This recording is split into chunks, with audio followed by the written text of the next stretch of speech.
We live in a metrics-driven world. KPIs, dashboards, scorecards, OKRs. If it can be counted, it gets tracked.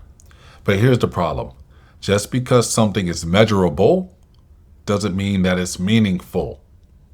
The danger isn't in using metrics. The danger is actually in using the wrong metrics. When you measure the easy stuff or the wrong stuff, you create the illusion of excellence. Sure, you're hitting targets, but you're not hitting purpose. That's how you end up with a situation where everything looks great on paper, but you're solving the wrong problems in the real world. Hey, let me give you a simple analogy. Let's go back to the restaurant, right? You go out to eat. The waiter gives you good service. Nothing extraordinary, but it's solid, right? And you get up and you leave without leaving a tip. So, no, you didn't do it just because the service was bad, because it wasn't. You actually did it because you didn't feel like paying more money because you wanted to save money. Now, what did you lose? You became the person who undervalues contribution. You met your goal, sure, great, but you failed at being excellent. And that's what the numbers game does. It rewards short-term wins at the expense of long-term character. And that's not the standard we're aiming for. Furthermore, in this restaurant example, perhaps the strategy of saving money is a valid pursuit, but measuring how much money you save by not paying a waiter for services is a wrong way to execute that strategy. You can find other areas to focus execution that would be ethically good, like saving money in other categories rather than becoming the cheapest man in Babylon. Now, don't get me wrong. Metrics matter, of course. Like Peter Drucker said, what gets measured gets managed. But let's add another layer to that, right? Because it's not just what gets measured gets managed, but what gets measured must also matter. Because if you're tracking the wrong thing, you'll manage yourself right into dysfunction.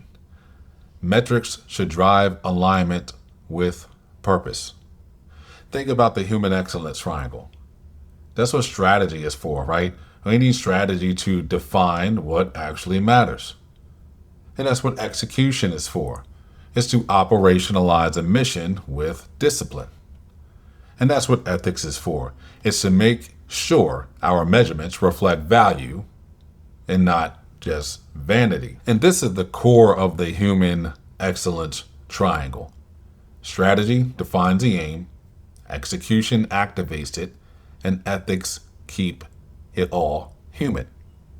So if your numbers are going up, but your people are burning out, if your KPIs are green, but your customers are leaving, if your quarterly goals are met, but your values are compromised, and if your savings targets are being hit, but the projects aren't aligned with organizational goals, then that's not excellence.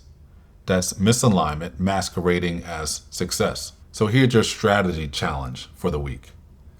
Are you measuring what matters? Are you tracking outcomes that lead to impact or just inputs that look good on a dashboard? Don't just ask if you're hitting the numbers. Ask if the numbers you're hitting even matter. Excellence isn't about avoiding metrics. It's about demanding better metrics, because you can't manage what you don't measure. But if you measure the wrong things, you'll start managing the wrong behavior. Excellence is when strategy, execution, and ethics come together. And the numbers, they should follow, not lead. Hey, look, this has been a Strategy Saturday where we bridge strategy and execution with human excellence. If this resonated with you, go ahead, hit subscribe, share it, send it forward, leave a comment below. And each one of these strategy videos, right, like such as this one, we're going to pair it with an execution video to go along with it. So you have strategy and real execution. So don't miss Tuesday's execution episode that pairs with this one. Until next time, take care.